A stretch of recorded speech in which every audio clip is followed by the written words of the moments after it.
Hello everyone, JEE main PYQ question series की इस video में आपका स्वागत है। देखो इसमें क्या दिया है। इसमें दिया है कि एक इनफाइनाइट प्लेन शीट है जिस पे surface charge density sigma note है। इसके साइड में 2 सेंटीमीटर दूर एक डाइपोल रखा हुआ है -q +q। तो बताना है कि इस पे नेट फोर्स क्या होगा, इसका पोटेंशियल एनर्जी क्या होगा, इस पे लगने वाला टॉर्क क्या होगा, वगैरह वगैरह। तो देखो पहले हम लोग समझते हैं कि एक इनफाइनाइट शीट के कारण इलेक्ट्रिक फील्ड होता कितना है। तो देखो यह इनफाइनाइट शीट है, तो अगर हम लोग इलेक्ट्रिक फील्ड का डायरेक्शन की बात करें तो प्लस चार्ज रख देते हैं। तो मान लो यहाँ पे मैंने प्लस चार्ज रखा, तो यहाँ से प्लस प्लस रिपल्सन यानी कि जो फील्ड होगा वो इधर होगा। यानी इस रीजन में इलेक्ट्रिक फील्ड का डायरेक्शन इधर होगा और यहाँ पे भी इधर होगा। ठीक है, इधर का तो बात ही नहीं करना अपने को। ठीक है, अब कितना होता है, तो electric field due to infinite sheet होता है वो सिग्मा बाई एप्सिलॉन नोट होता है। अब यहाँ पे सिग्मा कितना है, तो सिग्मा नोट है, तो यह हो गया sigma note by epsilon note. और यह पूरे इस रीजन में यूनिफॉर्म होता है। ठीक है, यानी कि वह डिस्टेंस पे डिपेंड नहीं करता है, यानी जो इलेक्ट्रिक फील्ड यहाँ पे होगा वही इलेक्ट्रिक फील्ड यहाँ होगा। ठीक है, अब हम लोग बात करते हैं फोर्स पे। तो देखो फोर्स को हम लोग क्या लिखते हैं, क्यू ई।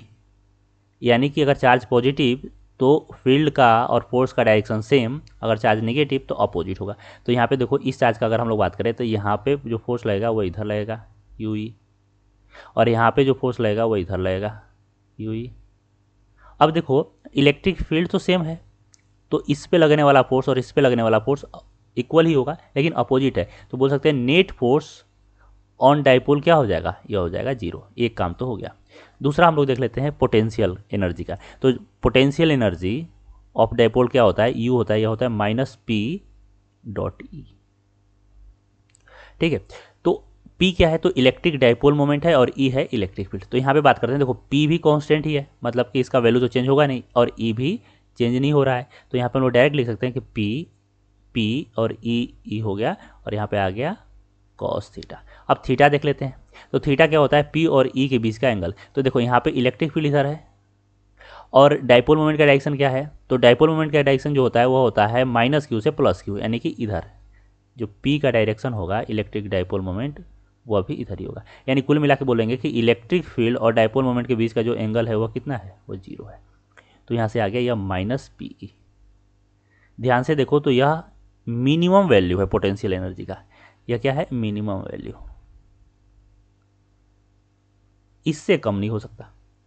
ठीक है, अगर जीरो भी होगा तो यह इससे ज़्यादा ही होगा, क्योंकि यह निगेटिव में है, यह ध्यान रखना। तीसरा बात कर लेते हैं हम लोग डाइपोल का। टॉर्क, टॉर्क का बात कर लें तो यह होता है P×E।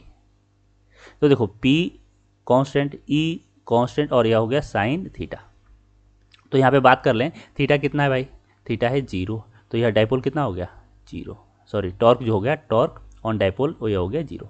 तो अपने को सभी आ गया कि नेट फोर्स क्या होगा जीरो, टॉर्क क्या होगा जीरो, और पोटेंशियल एनर्जी क्या होगा मिनिमम। तो देख लेते हैं पोटेंशियल एनर्जी, टॉर्क है बहुत, ये तो खत्म हो गया। Torque on dipole is zero and net force is directly away. यह भी गलत हो गया क्योंकि फोर्स भी क्या होगा, जीरो होगा। Torque on dipole is zero, यह सही है। नेट फोर्स एक टुवार्ड्स द शीट, यह भी गलत हो गया। तो potential energy of dipole is minimum, minimum है जो कि -PE है। ठीक है, एंड टॉर्क जीरो है, टॉर्क भी जीरो भी है। तो यानी जो टी है वह सही होगा। ठीक है, तो अगर वीडियो आपको पसंद आया तो वीडियो को लाइक कीजिए, चैनल को सब्सक्राइब कीजिए। कुछ पूछना है तो कमेंट सेक्शन में मेंशन कीजिए, मैं रिप्लाई कर जरूर करूँगा। आज के लिए इतना ही, थैंक यू सो मच।